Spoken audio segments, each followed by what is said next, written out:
single caption can send the internet into a frenzy. One cryptic line, a wink toward a song title, and suddenly an old rumor feels brand new again. That's what happened here.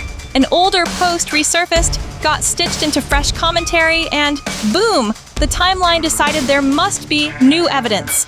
Claims of a secret recording started flying around, each retelling bigger than the last. But for all the noise, nobody credible has confirmed a tape. No newsroom has authenticated it. What we have is a recycled spark, thrown into very dry grass. That spark lands on a story people already think they know. The names are familiar, the emotions are familiar, and when a narrative feels familiar, the brain fills in gaps on its own. A caption becomes a confession. A rumor becomes a receipt. That's how the web works. Quick, confident, and not always careful. The temptation is to pick a side right now. Villain, victim, karma, case closed. But real life rarely ties itself up that neatly. So here's how we're going to handle it. We're going to slow the scroll and separate what's documented from what's dramatic. We'll look at timelines, on-record statements, and the few concrete moments everyone points to when this conversation flares up. Then we'll put the rest where it belongs. In the maybe pile, clearly labeled. No shouting, no sugarcoating, just a clean read on what's actually known and why the same rumor keeps coming back with a louder hook. Because if you understand the origin story, the present tense makes a lot more sense. Why did one open letter change the way fans read every headline after it? Why does a throwaway caption still trend years later? And how did a private breakup across town end up glued to this storyline at all? To get clear answers, we need to rewind just a bit and revisit the receipts everyone forgets. Start with the pieces everyone can point to without guessing. There was a marriage dissolving, a new relationship forming, and a public letter that put raw feelings into the spotlight. The letter wasn't a whisper on a forum. It was out in the open, emotional and direct. It framed the conversation for years to come, because once you read someone's pain in their own words, you don't forget it. Even as denials followed and life moved forward, that letter stayed in people's memory like a sticky headline. From there, the story widened. A new family took shape. The public image smoothed itself out, and the narrative shifted toward co-parenting and fresh starts. Photos, interviews, charity moments, these became the official soundtrack. But timelines matter. When audiences sense overlap, one chapter ending as another begins, they tend to fill in gaps with the most dramatic explanation available. That's not proof. That's human nature mixed with the internet's love of a tidy plot. Now, put that beside the rumor pile. Anonymous tips. A friend of a friend. Commentary creators recapping what someone else said. It's content, sure, but it's not the same as a document, a filing, or an on-record statement. Rumors multiply because they're easy to share and hard to disprove, especially when they echo a story people think they already know. The result is a loop. A familiar accusation resurfaces, the audience nods because it fits, and suddenly speculation feels like a receipt. This is why we draw a bright line. Receipts are dated, attributable, and checkable. Rumors are elastic and often untraceable. We're not here to shout down curiosity. We're here to separate heat from light. When you understand which facts anchor the conversation and which claims are just riding the current, the rest of the discourse gets a lot clearer. With that filter in place, the moment that rebooted the chatter a few years ago makes perfect sense. And so does the comeback it's making now. Ready to revisit the Flashpoint? The rumor didn't start with a tabloid cover. It started with a mic. In 2021, a radio host said someone claiming to be close to the situation had dropped a DM about a secret romance. No documents, no verified evidence, just a tantalizing message and a voice retelling it on air. That was enough. Commentary channels clipped it, stitched it, and the story sprinted across timelines like it had receipts attached. Swizz didn't leave it to simmer. He fired back with a sharp, censored reply, "Knock it TF off," and, in a smarter move, folded the denial into promotion. He shared a tile tied to Alicia's single, LALA Unlocked, and captioned it with the line everyone still quotes, "This is the only LALA I'm rocking." It was clean, quotable, and exactly the sort of sentence that becomes a reference point whenever this topic reappears. Not proof of anything beyond his stance, but a clear, on-record pushback the internet can't ignore. Meanwhile, LALA Anthony's life had its own headline. She filed for divorce from Carmelo Anthony that same year. Different story, different reasons, handled through the proper channels. But online, separate timelines often get braided together. One public filing and one viral denial became fuel for a single narrative, whether or not the facts supported the merge. That's how a rumor finds traction. It borrows weight from unrelated events people already recognize. And that's the Flashpoint. A DM turned into a broadcast. A broadcast turned into a meme. A caption turned into a banner of denial. Screenshots outlived context, and the discourse kept looping back to the same moment, louder each time. Which raises the real question: why do audiences believe these claims so quickly, even when verification is thin? The answer lives in patterns, specifically the ones fans think they've seen before. People don't just follow celebrity stories, they complete them. Once an audience believes a certain pattern exists, every new rumor feels like the next chapter. That's confirmation bias in action. If the backstory includes a messy timeline, an open letter, or a public split, the brain quietly labels future whispers as consistent.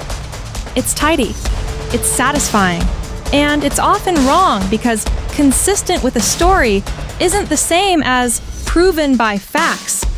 There's also the shortcut of moral math. Phrases like, "You lose them how you get them," or "Once a cheater, always a cheater," function like internet proverbs. They promise justice with a catchy rhythm, but they're not evidence, they're templates. When a rumor fits the template, it travels fast because people feel like they've seen this movie before. The mind loves symmetry, even when real life refuses to cooperate. Then comes the availability effect. The messiest moments in a public figure's history are the ones we remember most clearly. They're searchable, memeable, and easy to reference. So when a new claim appears, the loudest memories jump to the front of the line. Old headlines become the lens for new allegations, and suddenly, coincidence looks like confirmation. The past isn't repeating, the audience is replaying. Add parasocial investment to the mix. Fans aren't just observers, they're stakeholders in a story they've watched for years. They root for redemption arcs or for karma to land. That emotional buy-in makes speculation feel personal, and personal beliefs are stubborn. A clean denial rarely outperforms a gripping suspicion, especially when the suspicion completes a narrative people have been waiting to finish. This is why a recycled claim can dominate a fresh news cycle with almost no new receipts. It clicks with the pattern. It flatters our sense that we always knew, and it moves faster than nuance because it delivers moral closure in one breath. Understanding that psychology doesn't make the rumor true, it explains the velocity. If patterns are the fuel, blind items and algorithm-friendly commentary are the match. Next, let's pull apart how unsourced hints turn into headlines.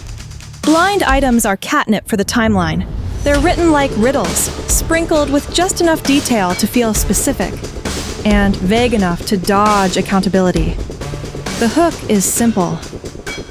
You know who this is. The problem? Most blind items never come with the boring parts. Documents, dates, or a reporter willing to put their name on it. They're designed to be shared, not verified. That makes them perfect raw material for a rumor that wants to look like reporting without doing the work. Once a blind item lands, commentary creators go to work. A 3-sentence hint becomes a 10-minute breakdown with backstory, voiceover, and a dramatic title. A couple of allegedly disclaimers get sprinkled in, and suddenly speculation looks like a mini documentary. If another creator stitches that clip, adds a new angle, and repeats the same names, the echo gets louder. It's not new information, it's a remix. But algorithms don't care about provenance, only performance. Now add stan culture to the mix. Fans move like organized media teams when their fav is on the line. One camp hunts for receipts, the other camp hunts for contradictions, and both amplify anything that supports their side. Screenshots fly, captions sharpen, and the spiciest phrasing wins the day. In that tug of war, nuance gets framed as disloyalty. A measured take reads like betrayal. The loudest version of the story becomes the most true because it's the one everyone sees. This is where the telephone effect kicks in. A vague hint becomes a confident claim. A confident claim becomes a leak.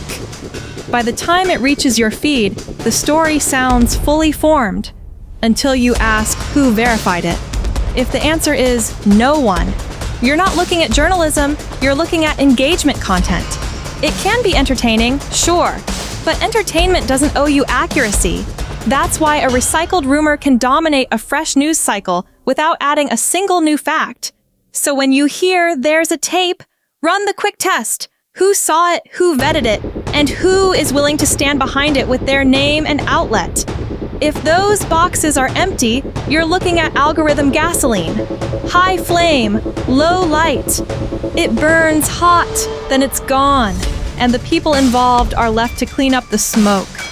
With the amplification playbook clear, let's zoom in on this year specifically. What, if anything, actually changed in 2025? And what's just the same old rumor wearing a louder headline? This year didn't introduce brand new facts so much as a louder remix. The same storyline got repackaged with a bigger hook. There's a tape, and pushed across feeds with fresh thumbnails and dramatic VO. That's why it feels new, not because the puzzle changed, but because the marketing did. The rumor got an upgrade, the receipts did not. On the record, the most cited artifact is still that old caption aligning with the song LALA. A tidy denial that creators keep screenshotting whenever the topic trends. Beyond that, the tape claim lives in the universe of hearsay. No verified source has presented a viewable, authenticated clip to the public. If something that explosive were confirmed, you'd see formal coverage and boring paperwork to match. Instead, what you're seeing is volume. More posts, more stitches, more confident retellings of the same thin allegation. Publicly, nothing official has shifted. There's been no formal separation announcement, no filing that would reset the narrative, no document trail that moves this from speculation to fact.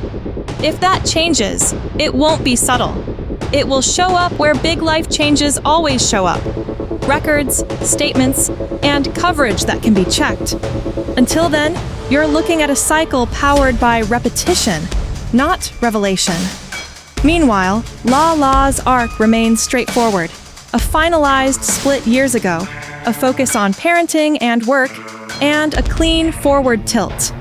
That's not the most clickable angle, which is why it rarely headlines the rumor thread. But it's the actual observable through line of her past few years, a steady life that doesn't need internet drama to make sense. So what's new in 2025 is mostly the machinery.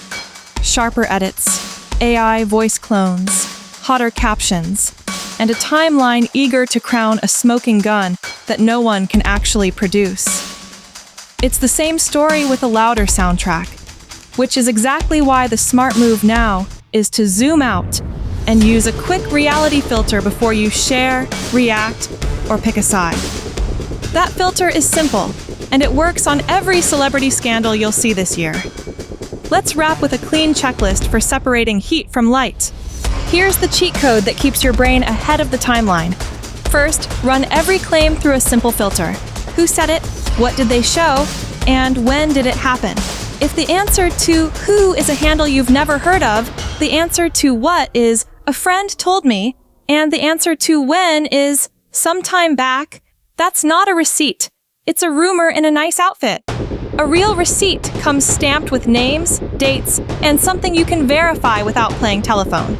Next, separate stance from substance. A caption is a stance. A denial is a stance. A long thread of allegedly is still a stance. Substance looks different. Filings, on-record statements, authenticated media, time-stamped items that survive outside a screenshot. Stance can be interesting. Substance is what changes a story. Then check the timeline math. Do the dates align with known milestones? Or did someone slide a new claim between two old headlines to make it feel inevitable? If the puzzle only fits because the edges got trimmed, you're not looking at truth. You're looking at editing. When the sequence is clear, this happened, then that happened, the noise gets a lot quieter. Finally, ask the motive question in plain language. Who benefits from this version? A commentary creator benefits from watch time. A Stan account benefits from scoring points. An outlet benefits from clicks. None of that makes a claim false, but it reminds you that attention is the currency, and drama spends better than nuance. If a story gives you instant moral closure and zero new facts, it's probably engineered for engagement, not accuracy. Use that filter and today's saga looks different. The new hook is mostly recycled. The on-record denial still reads like a denial. The rest lives in speculation until something verifiable appears. That's not boring. That's discipline. And discipline is how you stay sharp in a feed built to reward the loudest take, not the truest one. Want me to wrap it all with a clean conclusion and a line that invites comments without courting claims? Say the word and I'll deliver the closer. Strip away the noise, and the pattern is clear. An old Flashpoint keeps getting recut with a fresh headline, while the underlying facts barely move. A caption becomes a totem, a rumor gets a remix, and the timeline rushes to crown a smoking gun no one can actually show. That's not revelation, that's repetition. And repetition is powerful precisely because it feels like proof. What complicates this? What always complicates this is that real people live inside these narratives. There are kids, careers, and private reconciliations the internet will never see. When a story rewards our hunger for symmetry, how you get them is how you lose them. It's tempting to accept the neat ending, but the neat ending isn't the same as the true one. Discipline means holding space for "we don't know" until something verifiable appears. So here's the smarter way to watch celebrity culture. Treat stances and receipts as receipts. If a claim can't clear the basic hurdles, who said it, what did they show, when did it happen, park it in the maybe folder and move on. You'll still enjoy the ride, but you won't get whipped around by every remix. And when something real does break, you'll recognize it instantly because it arrives with the boring stuff attached. Dates, documents, names. In the end, this saga says as much about us as it does about them. We want closure. We want fairness. We want karma to keep the books. Sometimes life obliges. Often it doesn't. Until it does, the only honest position is curiosity without certainty. Interested, but not invested in an outcome the evidence can't support yet. If you're into breakdowns that prioritize clarity over clout, stick around. There's always another headline coming, but there aren't always receipts. And that difference is where the real story lives.